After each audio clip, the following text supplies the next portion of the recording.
Hello everyone, welcome back to tapaScript, and I think today's video is one of the most anticipated one, isn't it? You have been asking for this particular topic covering Next-Auth along with token management, refresh token rotation for a while. So here we go with this topic. In the last few videos, we have covered varieties of things with Next-Auth, for example, OAuth 2 authentication using Google and GitHub, then the credential provider with the username password or the email ID password. Then we persisted that particular credentials into the MongoDB. We have seen how to use the MongoDB provider in that case. We have also integrated Next-Auth along with middleware in past few videos. So today's video, we are going to talk through the tokens, the token management, access token, refresh token rotations, all this thing with Next-Auth version 5.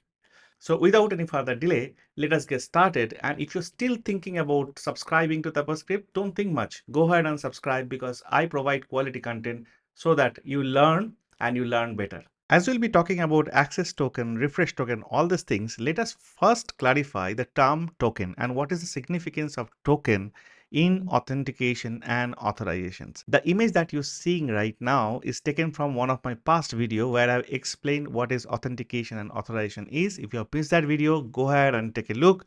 That's going to give you a lot of fundamental ground on this particular subject. I have posted the link to that video in the description of this video. So here there is a character called Sam, a user like you or me, who is trying to authenticate to a backend server. And then Sam is authenticating using his credential, let's say his email ID and password. And once successfully authenticated, Sam gets something called a token back from the server. Token is something like a key or something like which tell that your identity is really legit and valid and which is way beyond just your credential using your email and password. So with this token, then Sam goes back to the server, the backend server, and say that, hey, I am reaching out to you. I'm interested on that particular resource on your server, and here is my token. And with this token, please validate me that I am a legit user or not. And if I am, then please allow me to get that particular resource. So that is what happens. And then the backend server gives this particular resource back. Now what you see, first Sam authenticate using the credential, the email ID and password or the user ID and password, and all the subsequent call that Sam makes to that particular backend server, Sam doesn't have to provide his email ID password or user ID password again and again, because for a user, if the user has to give the user ID password for every call that he or she makes from the user interface, the user is never ever going to use that user interface, isn't it? Because that is going to be counter usability. Then I should ask your credential only once, and if the credential is provided correctly, after that, whatever the calls that you make from your UI, I should internally handle knowing who is the person who is making the call and if the person is legit to make that call. That's where this token will come into picture, and then token will be validated at the backend server. So that's why this particular token is also known as access token. So using this token, you will be having rights to access things on your backend services or the server. There are various ways that you can create this token. There are various specifications and the format through which you can achieve this token management. One of the most wild known format today is called JWT or JSON Web Token. So as you can read, JWT Web Token are an open industry standard method for representing claims securely between two parties. Here two parties could be client and server, user and the backend server. So whenever we are talking about token management, token rotation, etc., we are going to deal with this JWT specification. We're going to deal with this JWT token. As we learn about access token, there is also another term called refresh token. Let's understand what is refresh token. So once you have this token, it means that you are using this token as a user to request something or access something on the backend server. Now let's say this particular token is manhandled, or this particular token is handled by somebody else. Somebody break into, somebody hacked, or some way somebody got this particular token. And then the person can impersonate you using this token and try to get an access on the backend server or any of the resources. So as a security practice, what we do, we want to expire this access token as soon as possible and renew a new token back to you so that you always have this new token and the fresh token to work with. Think about a case that you are accessing something from the backend server, you got the token, but if the token remain existence for its lifetime, then that token can be stolen and can be used by somebody else.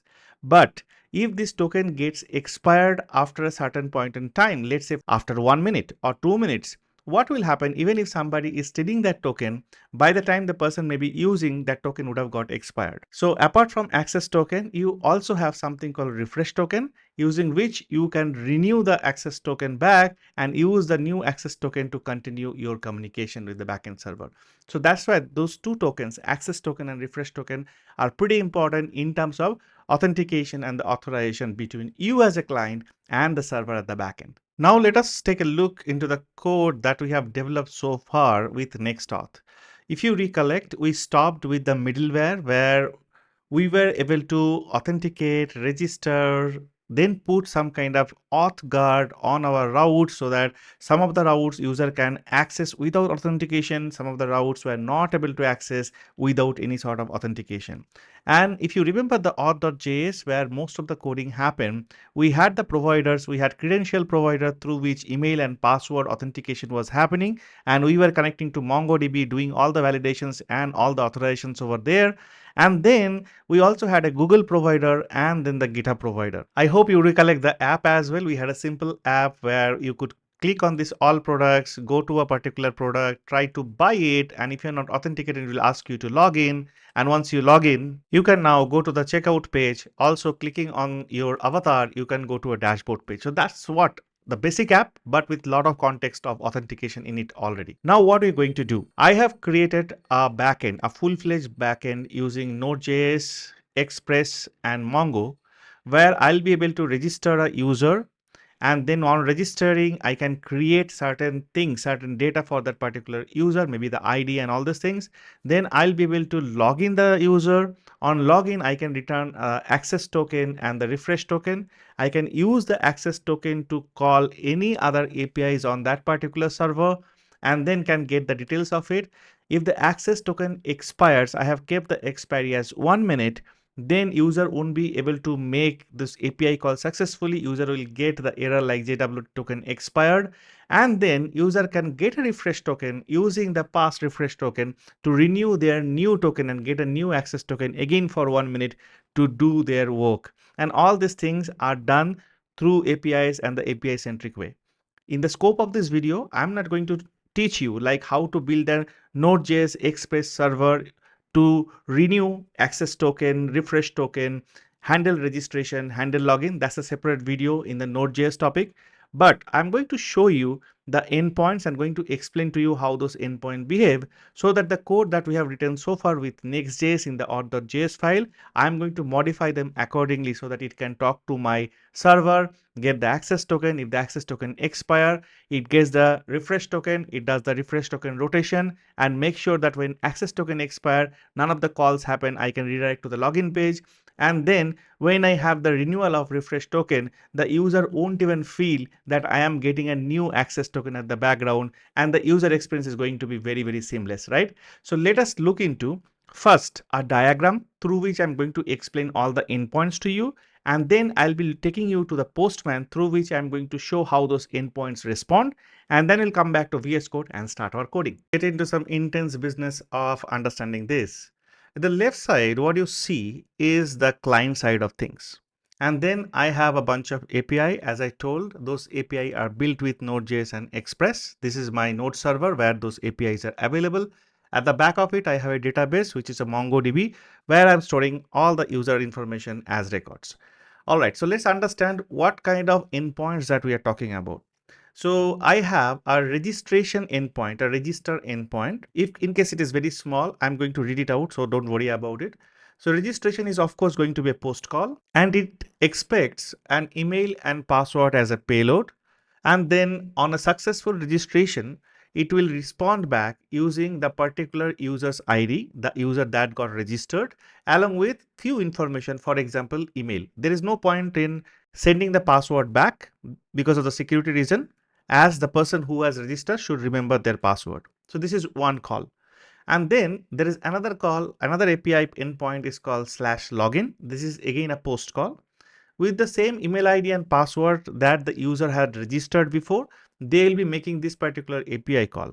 Now here one important thing, if this API call is successful, for example, we are able to find this particular user at the back end, what we'll be sending back? We'll be sending back a few stuff. For example, one thing is the access token. We are going to send back something called an access token, which is having a big alphanumeric value.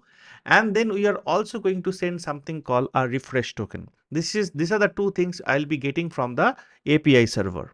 And then along with it, we'll be sending some information about this user. For example, what is the email ID? If the user is having a role information, we'll be able to send back those information so that we can use them in the UI if we want. Now here one point to note, this access token is short-lived. It means that it will expire very soon and we can decide when it will expire in this particular backend code itself.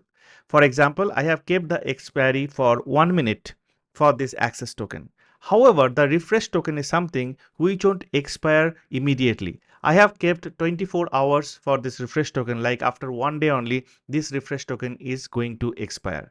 So access token is something which will be expired very soon. And the moment it is expired, what we can do is like, we can renew this particular token using this refresh token. We are going to see that in a moment. Now let's say you have an access token. Now another API call you have, say slash users, another endpoint, and this is a get method. Now if you do slash users, now you don't have to pass this email ID and password again to authenticate yourself. You got an access token, right? No? So you have to pass this access token value as an authorization header in the get call to authenticate yourself with the backend API server and the database. And if you're authenticated well, you get an array of all the users stored into this database. This is how this is coded at the API level. But let's say after 60 seconds, after 1 minute, your authentication token has expired.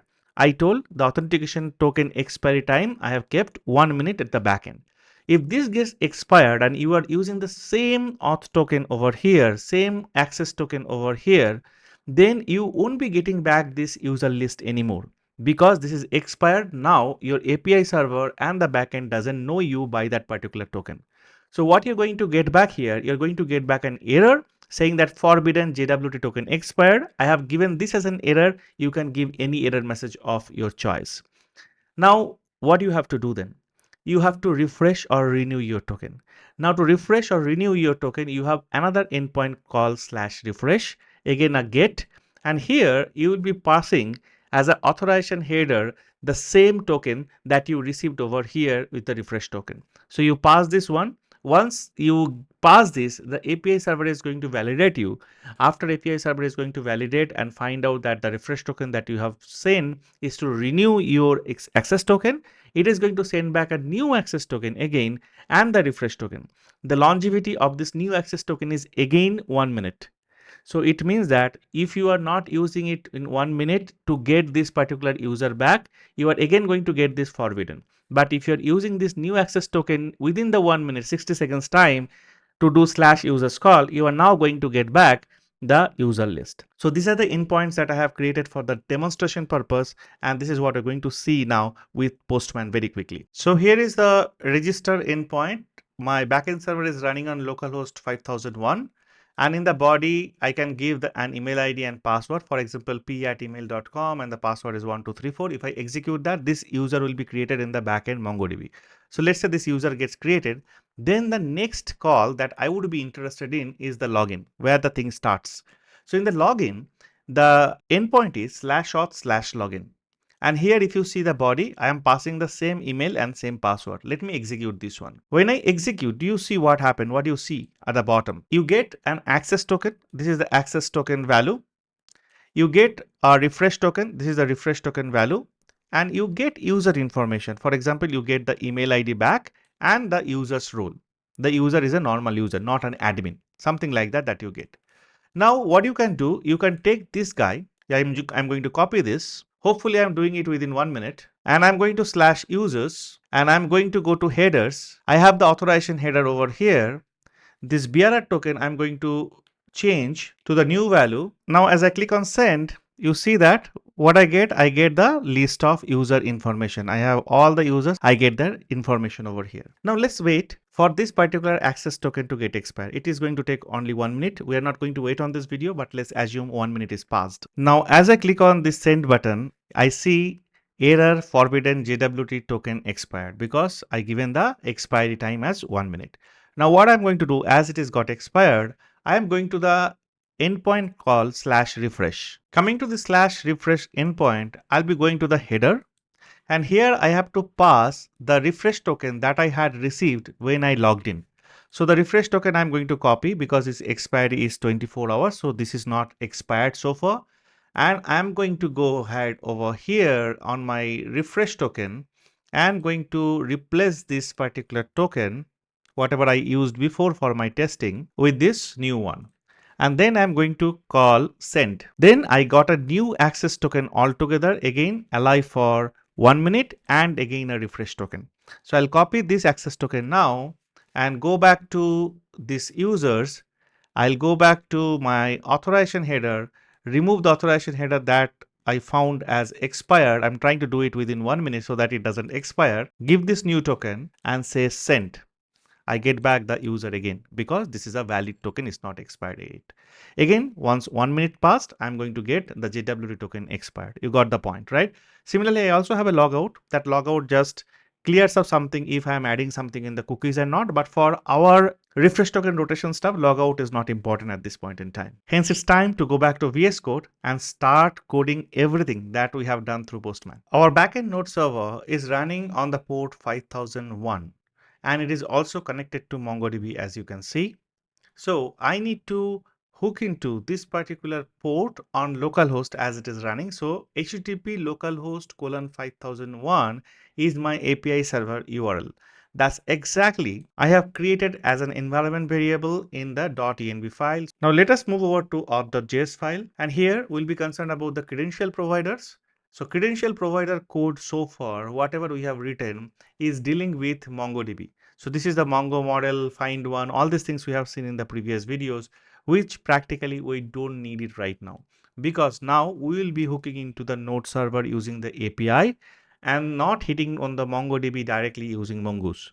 All right, so we are going to change a few things over here. For example, I'm going to get rid of all this that are inside the try block, and I'm going to write things fresh from here. So first, const get a response equals to let's use fetch APIs, and using fetch API we'll be forming the URL. What is the URL we have seen for login? It was localhost colon 5001 slash API slash auth slash login. So this is the URL.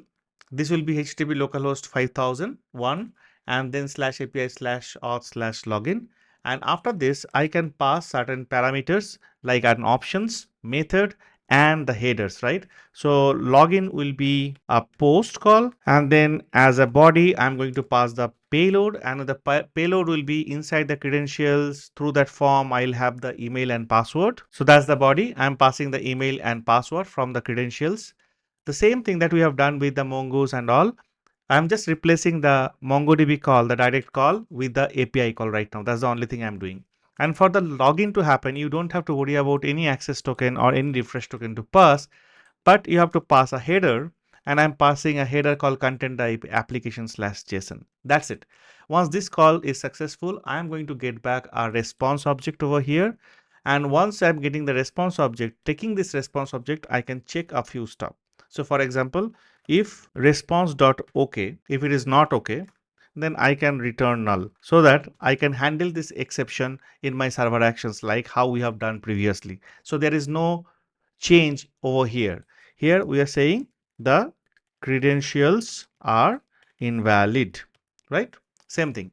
Now again, one thing, if you're directly coming to this video, you might feel, okay, I have started somewhere in the middle. Yes, because in the past few videos, we have covered everything else, and this is a series. So I request you to start with the Next.js series or the Next-Auth series. I've created the Next-Auth video into one series right now, so it won't be difficult for you to start with the past 3 or 4 videos so that you learn everything together, right? Now, after getting the response, next thing we can do is like await. I have the response object. On response object, I can do JSON that is going to return me actual data, const parsed response is what I can actually get. Now, if you remember the Postman thing, I'll go to that there again. After login, I got something called access token, refresh token. And along with that, I got something called user info. So as I got the parsed response, I can do parse response dot access token to get the access token, dot refresh token to get the refresh token, dot user info to get the user info, isn't it? So coming back to my code, I can do something like const access token equals to parsed response dot access token. Similarly, refresh token equals to parsed response dot refresh token. Similarly, user info equals to parsed response dot user info. So I got everything that I required. Now all this information I can return from here. Similarly, how I was returning the user information after hooking into the MongoDB, right? I've wiped out all this code and going through API right now. So from here, I'm going to return the access token. I'm going to return the refresh token. I'm going to return the role because user has a role. So I'll say user info dot role, and I'm also going to return the email. I'll say user info dot email. Okay, that's pretty much it. And if there is an error, I'm anyway handling it with catch error throw new error, so that's fine as well. Now this is the change that I have made compared to the code that I had before, where I had everything which was related to Mongoose, and that's where I had used a lot of MongoDB related aspects like this user from the user model and all these things are not required now because I am hooking into the API call directly, making this post call using the email and password that I am gathering from the form, and then on the response I am taking the access token, refresh token and user info, and I'm just returning it back from here, and this is all happening inside the authorized function of nextauth. Now I'm going to take you to one small diagram because now we have to understand the concept of callbacks and how the callbacks are related to this authorize. If you understand that concept very clearly, then the token management and the token rotation will be very easy for you. So let's look into this diagram. We have already seen the authorize and we have made the changes inside the authorize already. Now from authorize, the thing has to go to something called callbacks. What is callbacks? So callbacks in Next-Auth or auth.js are the asynchronous functions, right? That you can use to control a lot of things, a lot of actions. When the action gets performed, you want to do something. What kind of actions? Maybe you are making an API call. When the API call happens, that time you can actually control something. When sign in happen, that time you want to control something. When redirect happen, you want to control something, especially when you're using JWT, and from JWT you want to extract out information like the ID or certain things like access token. Those times you will be finding callbacks immensely useful. So here, what exactly this depicts? It means from authorize, you are returning what? We just now returned access token, refresh token, and some user information, isn't it? Now, this information can be made available to callbacks using this JWT function. This JWT function can get your user information and all this token information directly inside it. And after that, you can do any processing you want inside this JWT and then can pass this to another function called session. Once you pass that to session, then only your access token or all other information, your session information get available in the browser level. That means in the client side, you can get your session information very easily. Isn't that awesome? So from authorize, we have started. From there, we can actually pass the information to callback because we are returning those information from authorize already. We can catch that into this JWT function, this JWT callback. Here we can do all sort of processing. What processing? I'm coming to that. And then I can pass it to session. If I do that, then in our application, we'll be able to get the session. Inside that, we can get the user information, access token, and all this information. If there is an error happen, for example, over here, I can throw this error. If the error happened over here, I'm throwing this error already. I can get this error over here, rethrow it from here, and pass a error message or an error code that also will be available inside my session, so that in case of an error, I can take appropriate call in my client side code as well. Isn't that awesome? So this particular chain, we are going to do this. We are going to implement. We have implemented authorize already, going to write code for JWT and the session, and then stitch the things with our pages into the Next.js application. But before that, let's look into the logic on the flowchart basis first. Let's look into this flowchart. So we are into authorize. From here, we are going to send this token info to the callbacks. And then the token info we are going to get into the JWT callback. We are going to see that. And we will check whether our token has expired or not. You remember our token has an expiry of 1 minute that we have said. If the token expired in this case, if the yes case, we have to refresh the token. Let me write yes here. And in case of no, we don't have to refresh the token, we'll complete the call. Now, when we refresh the token, after refreshing the token, we have to get the new access token, the renewed token, and then using that, we will complete the call. Once the call complete, after that, for any other further call, it's again going to check the access token for expiry, expired, yes, again refresh token, again access token, again new call. So this is how the things are going to happen. This is the flowchart that we are going to actually talk through. Now, this part we are already done. We have coded. We are going to code now getting this token information into the JWT callback. We are going to get this access token is expired or not. And then if it is expired, we are going to do the refresh token part. And then we are going to make the call. So first, in case the token has expired, what should happen?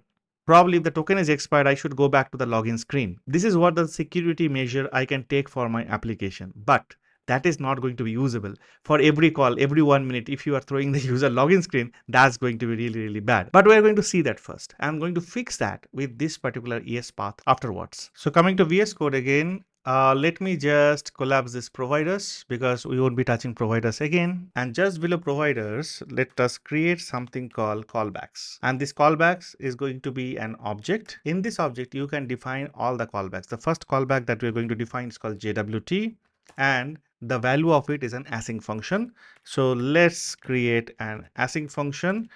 What is going to get? It is going to get the token information, account information, and the user information. All right. We will print and see what are these different information are. So this is one callback. And then another callback that you're going to get is something called session. So here we'll be defining one more called session. Again, this is going to be an async function. And what it is going to get? It is going to get a session object and the token. All right. And over here, we are going to do a few things. Mainly, whatever the thing that we are going to get from token, we are going to setting back to the session object so that the session object is available in our application to query the things that we are getting from the token. This is what we're going to do. But let's code the JWT one first. Let me put some console log over here straight away so that I can view them. So I'm putting like in JWT callback token is JSON.stringify of whatever the token value that we are getting. Now, this account and user, this information will be available only on the first time login. After that, this information won't be available, right? After that, the token will be populated with the right information, which we have taken care already in the authorize inside the provider. We have just done now some time back. So we can check if account and user, if this is available, that means this is the first time login. It's only available the first time. Then we can do like first like console log them, the user and account, so that we know like what kind of information gets stored inside that. All right. After printing this, if it is for the first time, the authentication happening, let us return the token information from here. Okay. So what will be the token information? The original token information, let us destructure. And after that, let us add access token colon user dot access token refresh token colon user dot refresh token and then the user information itself. Where do we get this information? You remember from the provider, from the authorized, we return this access token, refresh token, and the user information, the role and email and everything.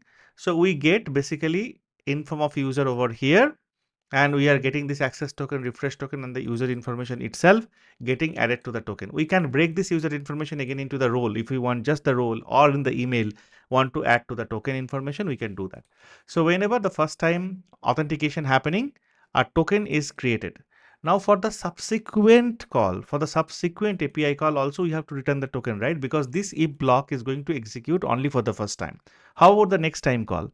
When you are already logged in, if you want to do /users call, how are you going to get it? For that, I'll be returning the token itself. Now, in this case, what is happening? Basically, I am having this token already cooked up for the first time when I am logging in. And after I am getting this token, I am returning this token. Now, this much is enough for me because this token is available to me. So whenever the next call happen, I will get this token back because the token was already populated first time and this token will work beautifully. But remember, this access token guy within this token that we have added over here expires in 1 minute time. So after 1 minute, what is going to happen? After 1 minute, we are going to get this token expiry message. That's what we're going to see first. After that only we're going to get into the refresh token. That's what we spoke. So after this, we are going to go back to the session. Now for the session callback, let us get started with the console.log. Here also we are printing this token into the log so that we can identify what is the token value. And what we'll be doing, very simple thing, if token is available, in that case, we'll do session dot access token equals to token dot access token, session dot refresh token equals to token dot refresh token. That's it. And then you return the session. All right. So as you understand, I'm getting the access token and the refresh token from the token object and setting it back to session and returning the session back so that this session will be available into our application and we can get the access token, refresh token whenever we want from that. All right. I think with this, we should be able to test out this application. So what will happen once we log in? We will get an access token and the refresh token created. This is get passed to our callbacks and the JWT callback get this access token, refresh token, and we'll be able to make the user's call or any other API call within the 1 minute time. After 1 minute, things are going to expire, right? So to demonstrate that, let us do one thing. Going to our application, inside app folder, let's create a new folder called users. Inside the users folder, let's create a new file called page.js. Here we want to list out all the users by making the /API/users call. All right. Now for that, we need a fetch API. Instead of using the fetch everywhere and then using that fetch, passing the authorization header every time, let us create a fetch client. I think that is much better. So for that, under lib, let's create a very simple fetch client. So we'll call it as fetch-client.js file. You must be seeing this fetch client or a fetch client like this in many tutorials as well. It's a very simple one. Let me just explain to you. So I have taken auth from @auth. So from the previous video, you know, like from auth, I can get the session. So auth, I got the session. After getting the session, what I am doing is basically I'm calling the simple JavaScript web API itself, the page itself.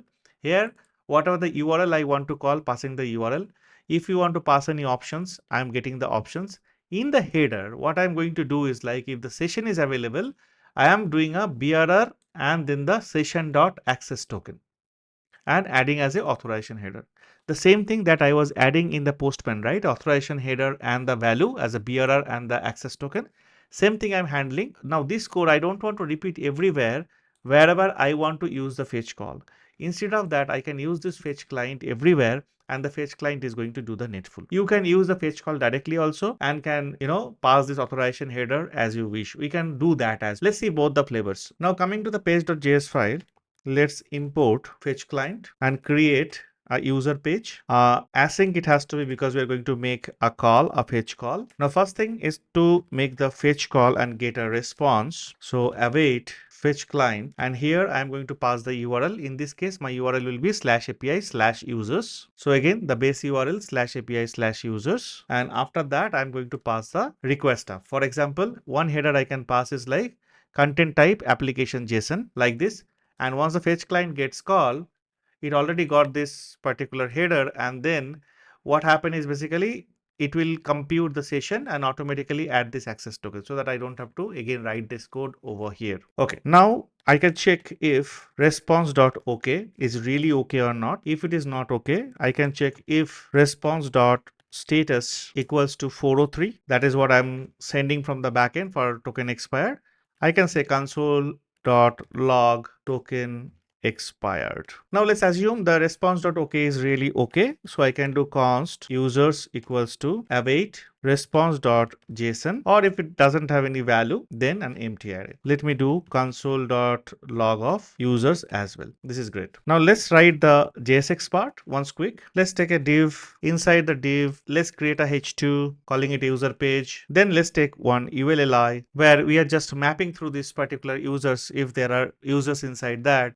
Doing this li, getting the user.email and user.role. Those are the two things, and we are printing it out. After that, you have to do an export default of your user page. That's it. This is our user page. Now, for simplicity, what we can do, we can go to our main page where we already have a link for products. We can create another link for users because we have added a route, and we can say this is all users. And now we can go to UI. All right, we got to see we are seeing this all users. I get to the login page. Let's give the login credential. I have k at email.com and 1 2 3 4. I'll do a credential login. I came back to my landing page. Now if I go to home page and do all users, I get to see all users over here. You see that? And if I go to my terminal, I see like, okay, this is the access token that I'm returning from the backend. I'm printing all this information so that you can see it.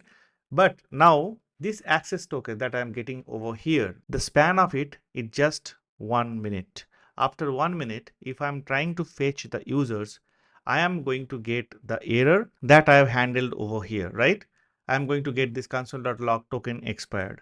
This is I am not getting right now. I am getting the user object. Now let me wait for a minute or try to refresh my browser. See like when I get this error, I refresh. Wow, I am already getting this error because I have not handled this users.map. That's fine. But if I go to my VS Code, do you see this token expired? Excellent. This is coming. This is an older message. You can see the message stack. This is an older message where I was getting the users, but now I'm getting forbidden JWT token expired. Excellent. Now, so if I had handled this users one correctly, right now the users one is not handled correctly. That's why I'm getting this error while doing this map. If I can check for it or if I condition it better, then things will work fine. But instead of doing all this, what I can do simply import redirect from next navigation, and once that token is expired, redirect back to the login page. Make sense? So now let me go back to UI. You see I'm already in the login page. Now if I try to go to the users again /users, I'll stay back to my login page because token has expired. So guys, with access token, now we are able to fetch the user onto the UI, but as the access token got expired, we are seeing that expiry and its outcome pretty well. Now it's time that we handle the refresh token part so that from the user side, once the token get expired, you don't throw the user a login screen. Rather, you renew the token internally and manage it over there. Let's get back to code again. So we are back again to VS Code, and here we are going to now talk about the refresh token rotation. How do we rotate the token on the access token expiry? So the first thing here is to identify if the access token has expired at all or not. Let's start coding. We'll be using a library called JWT decode so that we can decode the token to get its expiry information. So for that, let us do yarn add jwt-decode and then enter is got installed. I'm going to close this out. And at the top of it, let me import JWT decode from JWT-decode. Now go back to the JWT callback that we had started. Here we can do a condition whenever we are getting a token, and if the token got an access token, in that case, we'll be decoding this token called decoded token equals to JWT decode and then pass token dot access token. All right. Now I can do a console.log of decoded token again. I'm already getting the information. I'm getting an IAT and an EXP. It means that when the token was created versus when token is going to expire, and the differentiation between these two would be about a minute. All right, so that's what we have given. Now from here, what we can do like token, I'll add this expiry to this token object itself, dot access token to expires equals to decoded token dot exp, that's the value we have seen, and then make it a millisecond. This will be thousands. All right. So now this token itself is having the information of when this particular access token is going to expire, after how long, or what is the span that it is going to get expired. Great. Let us do a console.log. The console.log of access token expires on when. It is going to print this so that you can debug this. This is how I like to debug. So it means one thing is validated, that inside the token object, the access token to expires what we were adding, that is getting added correctly, and what is the date representation of that, that when exactly this particular token is going to get expired. So both the things I'm getting in the console. This is fine. Now let's do a logic. The logic will be if the date dot now means the current date and current time is smaller than the access token expiry time. That means access token has not expired yet. Access token expiry time yet to come. Then we will do like if the date dot now is less than token dot access token expiry time. I am first of all printing it out like returning the previous token, and here I'll be returning the existing token. So it means let's say date dot now, right now it is for example 12 o'clock, and the token dot expiry is say 12/2. That means date.now 12 o'clock is less than 12:02. That means my existing access token has not expired and I can return the existing token itself. But if this is crossed, if this time has crossed, then in that case, I have to update the access token by renewing it or refreshing it. This is what is called the token rotation. So I'll put a console.log over here so that it get hit. See, update refresh token, it is already coming because my access token already expired, right? So it is coming this particular thing. In that case, what I'm going to do, I'm going to refresh the token, refresh this particular token. For that, I need a function. So my function, let's assume it is called refresh access token. The function doesn't exist yet. I'm going to create this function where taking this token and the information from this token, I am going to refresh the token and send it back. All right. So far, if this condition satisfied, if the access token has not expired, the same token will be sent. In case the access token got expired, I'll be refreshing the token and then the refresh token will be sent. The renewed access token will be sent. This is what you need to understand. No changes into the session at all. This will continue as it is. Now let's go ahead and start writing this particular function definition. I'll go up at the top. Let us create an async function refresh access token which takes token and then it is supposed to refresh the thing, right? So I'll put a try catch over here so that I can handle if there is any error. And over here, the first thing that I'm going to do, you remember this token object has both access token and the refresh token. So that means I can use that refresh token now to make a call called /API/auth/refresh endpoint and pass the authorization header value with the refresh token to get a renewed token, right? So what I can do over here, const response equals to await. See, there we have used a fetch client. The same fetch client we can use over here. But in case you don't use the fetch client, this is how your code would look like. Now I'll be passing this URL. This is the base URL /API/auth/refresh. And again here you will be passing a headers now, and the headers will be authorization header and the bearer will be the token.refresh token, so that I get a new token. If I use the fetch client, I don't have to pass this at all because it is taken care in the fetch client itself. Okay, that's the thing. Now, as I got this response, let me first print this response so that I can see it when we start working. And if I go to Postman, go to this refresh call, you see what I get back. I get a renewed access token and again a refresh token. That means whatever the response I get, I can do dot access token to get the access token and dot refresh token to get the refresh tokens, right? This is what we have seen. Getting back to the code. So whatever we get from the response, I can do like const tokens, the new tokens basically is equals to await response.json. Great. Now again, if I'll do a regular check of things, not response.ok, I can throw the exception from here. Okay, I will throw these tokens maybe or throw any exceptions. Here you handle exception or errors, and as you have to handle error, let us also complete the catch part of it. Here you can do console.error.message. Here what you can return, you can destructure the token and then can create a error object. Inside this error object you can put like refresh access token error. So whenever such error happen, you can catch by this particular error as well and can do your stuff. Like we are right now handling only through the error code, but with this refresh access token also you should be able to do this. Now the error scenario we have handled, but in a positive scenario when there is no error as such, what can we do? We will return simple thing, very simple here. The current token will destructure that, and in this the access token value will update with tokens.access token and refresh token value will update with tokens.refresh token. In case it is not there, then you can do token.refresh token itself. All right. If this tokens and the token is confusing to you, let's rename this guy. Let's say new tokens and let's say new tokens.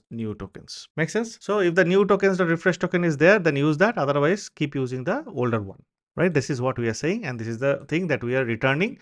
We have updated the token itself, the token that we are passing over here. We're updating the access token and the refresh token from this new tokens object that we are getting from making this call /auth/refresh. That's it. And we are already calling this guy. So now whenever the update refresh token will happen, this token will go for a renew.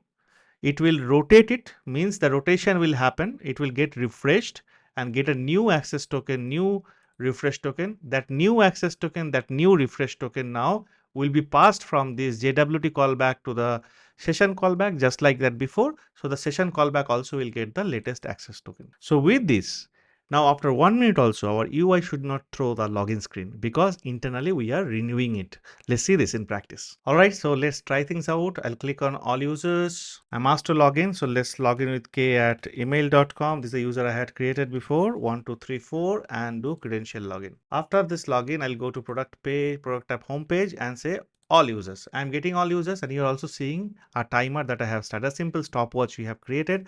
I'm using a npm called React stopwatch, and using that where you can start, pause, and reset your stopwatch. So I'll be waiting for 1 minute to happen, and then I'll refresh this page. Now this page should not get redirected to login because a renewal should happen automatically at the backend, and I should get back the new refresh token, and with that I should work out.